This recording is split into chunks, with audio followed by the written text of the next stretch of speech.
மக்களின் மனங்களை கொள்ளை கொண்ட கமலிபுரம் நடுக்காவேரி இப்போது ஜி5 ஆப்பில் கண்டு கழியுங்கள். அன்பிற்கினிய நெஞ்சங்களுக்கு இனிய இனிய வணக்கங்கள். நம்ம தமிழ்நாட்டுடைய 16வது சட்டமன்றத்துடைய முதல் கூட்டத்தொடர் ஜூன் 21ஆம் தேதி ஆளுநர் உரையோடு தொடங்கினதுங்க. ஜூன் 21, ஜூன் 22ஆம் தேதி சட்டமன்றத்துடைய அப்டேட்ஸ். இதனுடைய தொடர்ச்சியாகவே மாஜிக்கள் சிலர், முன்னாள் மந்திரிகள் சிலர் அலறிக்கிட்டு இருக்காங்க, பதறிக்கிட்டு இருக்காங்க. அவர்களுக்கு எதிராக செக் வைக்கப்படுகிறது அப்படின்னும் தகவல்கள் வந்துட்டு இருக்குங்க. என்னவா இருக்கும்? இன்னொரு பக்கம் பார்த்தோம்னா, முன்னாள் முதலமைச்சர் இபிஎஸ், இந்நாள் பிரதமர் மோடி இவர்களுக்கு எதிராக இந்நாள் முதலமைச்சர் மு.க.ஸ்டாலின் 3 மெகா நகர்வுகளை மூகளை கொண்டிருக்காரு அப்படின்னும் தகவல்கள் வந்துட்டு இருக்கு. அப்படி என்ன மெகா நகர்வுகள்? இப்படி நம்முடைய இளங்கோவன் எக்ஸ்பிளைன்ஸில் நாம் அலசுவதற்கு நிறைய விஷயங்கள் இருக்கு. எல்லாவற்றையுமே விரிவாக பார்ப்போம். நான் உங்கள் சகோ Se.Tha இளங்கோவன். நிகழ்ச்சிக்கு போவோம்.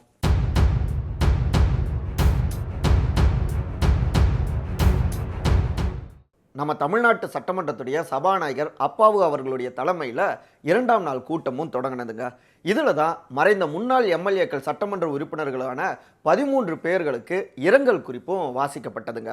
இதன் தொடர்ச்சியாக தான் மறைந்த மாபெரும் எழுத்தாளரான கி. ராஜநாராயணன், நடிகர் விவேக், அப்புறம் சுதந்திர போராட்ட வீரரான கல்வியாளர் துளசி ஐயா வாண்டையார், அரசியல் சாசன சபை உறுப்பினர் டி.எம். காளியண்ணன் கவுண்டர், அண்ணா பல்கலைக்கழகத்துடைய முன்னாள் துணைவேந்தர் எம். ஆனந்த கிருஷ்ணன் உள்ளிட்ட பலருக்கும் இரங்கல் குறிப்பும் வாசிக்கப்பட்டதுங்க. இதில் தான் மிக மிக முக்கியமான பெரியாரிய போராளியான வே. ஆணைமுத்து ஐயாவுடைய பெயர் மிஸ்ஸிங் அப்படின்னும் பெரியாரிஸ்டுகளிருந்து ஒரு வருத்தங்களும் வெளிப்பட்டுக்கிட்டே இருந்தது. ஏன் அப்படின்னா, வே. ஆணைமுத்து ஐயா தான் பெரியார் அவர்களுடைய வாழ்க்கை வரலாற்றை பெரியார் ஈவேரா சிந்தனைகள் அப்படின்னு மிகப்பெரிய அளவில் பல்வேறு தொகுதிகளையும் வெளியிட்டார். அதன் பிறகு மறைந்த முன்னாள் முதலமைச்சரான கலைஞர் மு. கருணாநிதி அவர்களுடைய முன்னிலையில் நீண்ட ஆண்டுகளுக்கு பிறகு மீண்டும் அந்த தொகுப்புகளை வெளியில் கொண்டு வந்தார். அது மட்டும் இல்லாமல் இடஒதுக்கீடு தத்துவத்துக்காகவே தன்னுடைய வாழ்நாள் முழுக்கவே உழைத்த மிகப்பெரிய ஒரு போராளி தான் வே. ஆணைமுத்து ஐயா. அப்படிப்பட்டவருக்கு தமிழ்நாட்டுடைய சட்டமன்றத்தில் இரங்கல் குறிப்பு வாசிக்கப்படலை அப்படிங்கிறது வருத்தமாக இருக்குது அப்படின்னு பெரியாரிஸ்டுகள் மற்றும் தமிழ் உணர்வாளர்கள்ட்ட இருந்தும் வருத்தங்கள் வெளிப்பட்டுக்கிட்டே இருக்குங்க. சரி, அப்படியே பேக் டு சட்டமன்றம் திரும்புவோங்க. இந்த கூட்டத்தில் முதலமைச்சர் மு.க.ஸ்டாலின் அவர்கள் உரையாற்றப்ப, அடுத்த பட்ஜெட் கூட்டத்தொடரில் ஒன்றிய அரசு கொண்டு வந்த குடியுரிமை பாதுகாப்பு சட்டம், வேளாண்மை சட்டங்களுக்கு எதிராக தீர்மானம் ஏற்றப்படும் அப்படின்னும் தன்னுடைய உரையில் தெரிவித்தாருங்க. ஓகே, நம்ம இங்கேருந்து அப்படியே ஒரு நாள் முன்னாடி நம்முடைய காட்சிகளை திருப்போங்க. ஜூன் 21ஆம் தேதி முதல் நாள் கூட்டம். ஆளுநர் பன்வாரிலால் புரோஹித் அவர்களுடைய உரையில் பல்வேறு முக்கிய அம்சங்கள் இருந்தது. அதில் மிக மிக முக்கியமாக கொரோனா 3வது அலையை சமாளிக்கக்கூடிய அனைத்து விதமான நடவடிக்கைகள் எடுக்கப்படும். தமிழ் வழியில் படித்தவர்களுக்கு மாநில அரசு பணிகளில் முன்னுரிமை, தமிழ்நாட்டில் உள்ள மத்திய அரசு பணிகளில் தமிழர்களுக்கே முன்னுரிமை கொடுக்கப்பட வேண்டும். நீட் தேர்வை ரத்து செய்யும் சட்ட முன் வடிவை கொண்டு வந்து குடியரசுத் தலைவர் ஒப்புதல் பெறப்படும்.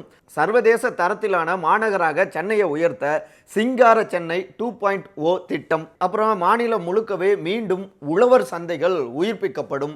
3 வேளாண் சட்டங்களை ரத்து செய்ய சட்டப்பேரவையில் தீர்மானம் இயற்றப்படும். அப்புறம் 5 நிபுணர்கள் கொண்ட முதலமைச்சருடைய பொருளாதார ஆலோசனை குழுவும் உருவாக்கம் உள்ளிட்ட பல்வேறு முக்கியமான அம்சங்களும் ஆளுநர் உரையில் இருந்ததுங்க. இதன் தொடர்ச்சியாக தமிழ்நாட்டில் 69 விழுக்காடு இடஒதுக்கீடு பாதுகாக்கப்படும் அப்படின்னும் தெரிவித்தார். இதன் தொடர்ச்சியாக அவர் சொன்ன ஒரு சில விஷயங்கள் தான் மாஜிக்களுக்கு ஒரு பதற்றத்தையும் ஏற்படுத்தியிருக்கு அப்படின்னும் திமுக வட்டாரங்கள்லேருந்தும் தகவல்கள் வருதுங்க. மாஜிக்களுக்கு செக். தமிழ்நாட்டு ஆளுநர் உரையில் தூய்மையான நிர்வாகத்தை உறுதி செய்வது இந்த அரசின் முன்னுரிமையாகும், அதற்கு முக்கியத்துவம் கொடுக்கப்படும். மக்கள் பிரதிநிதிகள், அரசு அலுவலர்கள் உள்ளிட்ட அனைவரின் மீதான புகார்களையும் விசாரிக்க லோக் ஆயுக்தா அமைப்புக்கும் புத்துயிரும் உரிய அதிகாரமும் அளிக்கப்படும். ஊழல் தடுப்பு மற்றும் விழிப்பு பணி ஆணையரகம் விஜிலன்ஸ் இது முடுக்கிவிடப்பட்டு நிலுவையில் உள்ள புகார்கள் மீது விரைவாக விசாரணைகள் மேற்கொள்ளப்படும் அப்படின்னு ஆளுநர் தன்னுடைய உரையில் தெரிவிச்சிருக்காருங்க. இதற்கும் மாஜிக்களுடைய பதற்றத்துக்கும் என்னங்க காரணமாக இருக்கும்? என்ன வகையில் செக்காக இருக்கும்? அலரும் மாஜிக்கள். மாஜி மந்திரிகள் மீதான ஊழல் வழக்குகள் மீதான விசாரணைகள் விரைவில் தொடங்கப்படும் அப்படிங்கிறத இதிலிருந்து புரிஞ்சிக்கலாங்க. ஏன்னா ஏற்கனவே முந்தைய அதிமுகவுடைய ஆட்சி காலத்தில் அப்போதைய எதிர்க்கட்சியாக இருந்த திமுக அப்போதைய மந்திரிகள், அதாவது முன்னாள் மாஜி மந்திரிகள் மீதான பல்வேறு ஊழல் புகார்களை, பக்கமான புகார்களை ஆளுநர்கிட்டையும் கொண்டு போய் கொடுத்தாங்க. அதன் பிறகு தேர்தல் வாக்குறுதிகளையும் கூட மு.க.ஸ்டாலின் அவர்கள் பேசுறப்ப ஊழல் மந்திரிகளுக்கு எதிராகவே தனியாக ஒரு அமைச்சகமும் தொடங்கி ஊழல்களை நாங்கள் விசாரிப்போம் அப்படின்லாம் தெரிவிச்சிருந்தாரு. இப்ப அதே ஆளுநரே லஞ்ச ஒழிப்புத்துறையில் கொடுக்கப்பட்ட ஊழல் புகார்கள் மீதான அந்த விசாரணை விரைவில் தொடங்கப்படும் அப்படின்னும் தன்னுடைய உரையில தெரியப்படுத்தியிருக்காரு. இப்ப இந்த இரண்டையுமே நீங்க கனெக்ட் பண்ணி பாருங்க. மாஜிக்கள் ஏன் அலறாங்க அப்படிங்கிறதையும் தெளிவா புரிந்து கொள்ள முடியும் அப்படின்னும் இவை குறித்து விரிவாகவே பகிர்ந்துக்கிறாங்க, கோடிட்டு காட்டுறாங்க அரசியலாளர்களும் திமுகவுடைய ஆதரவாளர்களும். இதில் மிக முக்கியமாக கொரோனா தடுப்பு நடவடிக்கைகளில் ஒரு பக்கம் ஈடுபட்டுக்கிட்டு சில நாட்களுக்கு முன்பே சத்தம் இல்லாமல் பழைய முன்னாள் அமைச்சர்கள் மீதான அத்தனை விதமான ஃபைல்களையும் தூசு தட்டவும் தொடங்கிட்டாங்க. கோட்டை வட்டாரத்தில் இருக்கிற சில நேர்மையான அதிகாரிகளும் அப்புறம் உளவுத்துறையினரும். அந்த ஃபைல்கள் எல்லாமே முதலமைச்சர் மு.க.ஸ்டாலின் அவர்களுடைய கவனத்துக்கும் போனதுங்க. இந்த இடத்துல ஒரு சின்ன ஃப்ளாஷ்பேக் நினைவு குரலுங்க. கடந்த ஜூன் 2ஆம் தேதி ஆபரேஷன் ஸ்பைடர் 12 மாஜிக்களுக்கு குறி அப்படின்னு இந்த விவகாரங்கள் குறித்து, பின்னணிகள் குறித்து விரிவாகவே நம்ம ஒரு காணொலியை பதிவு செஞ்சிருந்தோம். இனிமேல் இந்த அரசு மாஜிக்களை மேலும் மேலும் குறிவைக்கும். 12 பேர்களுக்கு குறின்னு சொல்லியிருந்தோம் இல்லையா, அதுலேயும் மிக முக்கியமாக 5 பேர்களை தான் ரொம்பவே கூடுதலாக அந்த வளையத்துக்குள்ளார செக் வைக்கக்கூடிய அந்த வளையத்துக்குள்ளாரையும் கொண்டு வந்திருக்காங்க. அதில் மேற்கு மண்டலத்தை சேர்ந்த 3 முத்தானவர்கள் யார் அப்படிங்கிறதையும் புரிஞ்சிருக்க முடியும். ஒருத்தர் உச்சத்தில் இருந்தவர், உச்சத்தில் இருக்கிறவர். இன்னொருத்தர் பார்த்தோம்னா போதி தர்மராக வலம் வந்தவர், அதன் பிறகு டெல்டா வட்டாரங்களில் வலம் வந்தவர்னு இந்த 5 பேர்களை கூடுதலாகவும் கவனிக்க தொடங்கியிருக்கு தற்போதைய முதலமைச்சர் மு.க.ஸ்டாலின் அவர்களுடைய அரசு அப்படிங்கிறாங்க இந்த விவரங்களை நன்கு அறிஞ்சவங்க.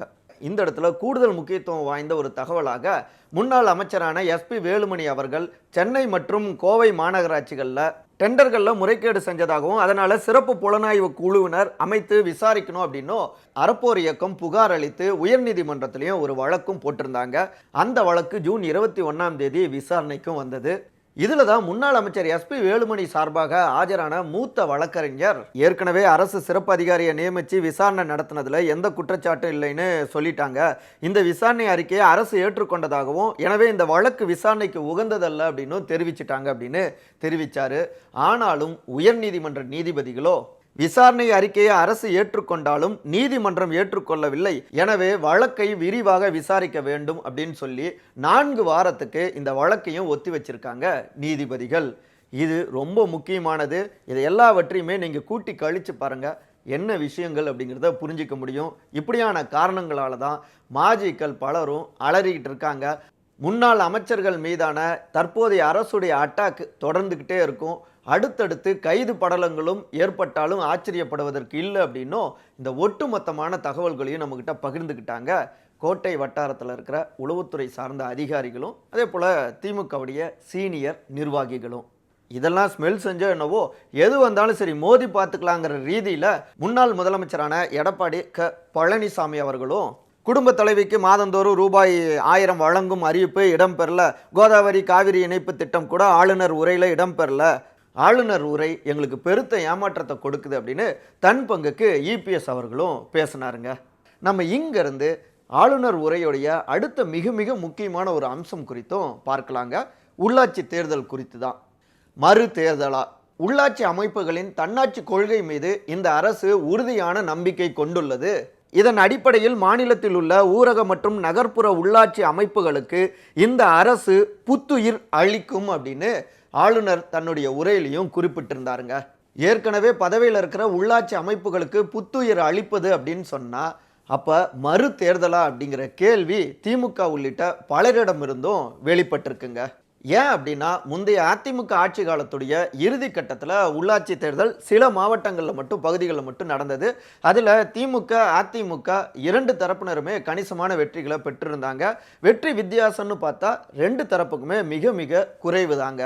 இவையெல்லாம் கணக்கில் கொண்டு தான் ஆளுநர் தற்போதைய தன்னுடைய உரையில் கூட உள்ளாட்சி அமைப்புகளுக்கு இந்த அரசு புத்துயிர் அளிக்கும் அப்படின்னும் தெரிவிச்சிருக்காரோ அப்படின்னும் இந்த கேள்விகளையும் முன்வைக்கிறாங்க திமுகவினர் உள்ளிட்ட பல்வேறு தரப்பினரோ. இந்த நேரத்தில் தான் செப்டம்பர் 15ஆம் தேதிக்குள் உள்ளாட்சி தேர்தலை நடத்த வேண்டும் அப்படின்னு உச்சநீதிமன்றமும் தற்போது தெரிவிச்சிருக்காங்க. இதுவும் குறிப்பிடத்தக்கதுங்க. முதலமைச்சர் மு.க.ஸ்டாலின் அவர்களை பொறுத்த வரைக்கும் கடந்த 10 ஆண்டு காலகட்டத்தில் ஜனநாயகத்துடைய அடிவேராக ஆணிவேராக இருக்கக்கூடிய உள்ளாட்சி அமைப்புகள் டோட்டலாகவே சிதைக்கப்பட்டிருக்கு. இறுதி கட்டத்தில் நடந்த தேர்தலும் கூட அரைக்குறையாக பல்வேறு குளறுபடிகளோட அரங்கேறி இருக்கு. சுருக்கமாக சொல்லணும்னா சட்டமன்ற தேர்தலில் 200க்கும் மேற்பட்ட இடங்களை எதிர்பார்த்து அது கோட்டை விடப்பட்டதை இந்த முறை சரி செய்து எல்லாவற்றிலும் வெற்றியை பெறணும் அப்படிங்கிறது தான் மு.க. ஸ்டாலின் அவர்களுடைய ஒரே எண்ணமாக இருக்குது. அதை வச்சு தான் உள்ளாட்சி தேர்தலில் கவனம் செலுத்திக்கிட்டு இருக்காரு. உள்ளாட்சியில் அதிமுக கணிசமான இடங்களை பெறக்கூடாது அப்படிங்கிறதுலையும் தெளிவாக இருக்காரு. இதையெல்லாம் வைத்து தான் இப்படியான அறிவிப்புகளும் வெளியாகிட்டு இருக்கு அப்படின்னு இந்த ஒட்டுமொத்தமான தகவல்களையும் நம்மகிட்ட பகிர்ந்துகிட்டு இருக்காங்க திமுகவுடைய சீனியர்கள். இப்படியாக மாஜிக்களுக்கு குறி உள்ளாட்சி தேர்தலில் கவனம்னு முதலமைச்சர் மு.க. ஸ்டாலினுடைய 2 முக்கிய நகர்வுக்கு பிறகான 3வது மெகா நகர்வுங்கிறது பிரதமர் மோடி அவர்களுக்கு எதிராக. அப்படி என்ன மெகா நகர்வு? மோடிக்கு எதிரான ஸ்டாலின் நியூ மூவ். பிரதமர் மோடி அவர்களை முதலமைச்சர் மு.க. ஸ்டாலின் அவர்கள் சந்தித்து திரும்பிய பிறகு பாஜகவுடனான அப்ரோச்சை சாஃப்டான அப்ரோச்சாக திமுக மாற்றிக்கிச்சோ அப்படிங்கிற ஒரு விமர்சன பார்வைகள் பலராலும் முன்வைக்கப்பட்டுக்கிட்டே இருக்குங்க. ஆனால் உண்மை அது கிடையாது. அதை உடைக்கணும் அப்படின்னும் எங்களுடைய தலைமை தரப்பு நினைச்சாங்க. அதனுடைய தொடர்ச்சியாக தான் குடியுரிமை சட்டம் மற்றும் வேளாண்மை சட்டம் இதற்கு எதிராக சட்டமன்றத்தில் பட்ஜெட் கூட்டத்தொடரில் தீர்மானம் இயற்றப்படும் அப்படின்னும் முதலமைச்சர் மு.க. ஸ்டாலின் அவர்கள் தெரிவித்தார். அடுத்து தற்போது தமிழ்நாட்டில் மீத்தேன் சேல் கேஸ் எடுக்க அனுமதி இல்லை அப்படின்னு அமைச்சர் தங்கம் தென்னரசு அவர்களும் தெரிவிச்சிருக்காரு. இதன் தொடர்ச்சியாக இந்திய அரசுடைய துறைமுக சட்ட மசோதாவுக்கு ஆட்சேபம் தெரிவிக்குமாறு 9 முதலமைச்சர்களுக்கு முதலமைச்சர் மு.க. ஸ்டாலின் அவர்களும் கடிதமும் எழுதியிருக்காரு. அடுத்து மிக முக்கியமாக மு.க. ஸ்டாலின் அவர்களுடைய ஐவர் படைன்னு வர்ணிக்கிற அளவுக்கு முதலமைச்சருக்கான பொருளாதார ஆலோசனை குழுவையும் நியமிச்சிருக்காங்க. இந்த ஐவரில் தான் மிக முக்கியமாக ரகுராம் ராஜன் மற்றும் அரவிந்த் சுப்பிரமணியன் இந்த 2 பேருமே மோடி அரசை மிக கடுமையாகவும் விமர்சனம் செஞ்சவங்க. அதில் பொருளாதார நிபுணர் ரகுராம் ராஜன் ஐ டூ வாட் ஐ டூ அப்படிங்கிற ஒரு புத்தகத்தின் மூலமாக மோடி அரசுடைய பொருளாதார தவறுகளை கடுமையாக விமர்சனமும் செஞ்சிருந்தார். இப்படி மோடி அவர்களுடைய அரசை கடுமையாக விமர்சனம் செஞ்சவங்களை தன்னுடைய அரசுக்கான ஆலோசனை குழுவிலையும் கொண்டு வந்து சேர்த்திருக்காரு முதலமைச்சர் மு.க. ஸ்டாலின். இவை எல்லாமே எவைங்க காட்டுது? மோடி அவர்களுடைய கொள்கைக்கு எதிரான மு.க. ஸ்டாலின் அவர்களுடைய செக்கு. இன்னும் சுருக்கமாக சொன்னா மோடி அவர்களுடைய கொள்கைக்கு மு.க. ஸ்டாலின் அவர்கள் போடுகிற லாக்காக தான் இவை எல்லாவற்றையும் நம்ம புரிஞ்சிக்கலாம். அவருடைய மொழியிலேயே சொல்லணும்னா உறவுக்கு கை கொடுப்போம், உரிமைக்கு குரல் கொடுப்போம் அப்படின்னு இந்த ஒட்டுமொத்தமான தகவல்களையும் நம்மகிட்ட பகிர்ந்துக்கிறாங்க முதலமைச்சர் மு.க. ஸ்டாலினோடு நெருக்கமாக வலம் வரக்கூடியவர்களும் திமுகவுடைய சீனியர்களும். நம்ம காணொலியுடைய நிறைய பகுதிக்கு வந்தாச்சுங்க. மாஜிக்களுக்கு கூறி உள்ளாட்சி தேர்தலில் கவனம், மோடி அவர்களுடைய கொள்கை நிலைப்பாட்டுக்கு எதிராக தான் சார்ந்த கொள்கை நிலைப்பாட்டை துரிதப்படுத்துவது அப்படின்னு 3 மெகா நகர்வுகளை மூவ்களை இபிஎஸ் மற்றும் மோடி அவர்களுக்கு எதிராக முன்னகர்த்திக்கிட்டே இருக்காரு முதலமைச்சர் மு.க. ஸ்டாலின். இதன் மூலமாக தன் மீதான அரசியல் சார்ந்த இமேஜையும் மேலும் மேலும் வலுவாக்கிக்கலாம் அப்படின்னும் மு.க. ஸ்டாலின் அவர்கள் கருதலாம் அப்படின்னும் தங்களுடைய பார்வைகளை முன்வைக்கிறாங்க பல்வேறு அரசியலாளர்கள். அந்த வகையில் முதலமைச்சர் மு.க. ஸ்டாலின் அவர்களுடைய இந்த 3 மெகா மூவ்களும் அவருடைய டார்கெட்டை அடைய வைக்குமா, வெற்றியை கொடுக்குமா அப்படிங்கிறத பொறுத்திருந்து பார்ப்போம்.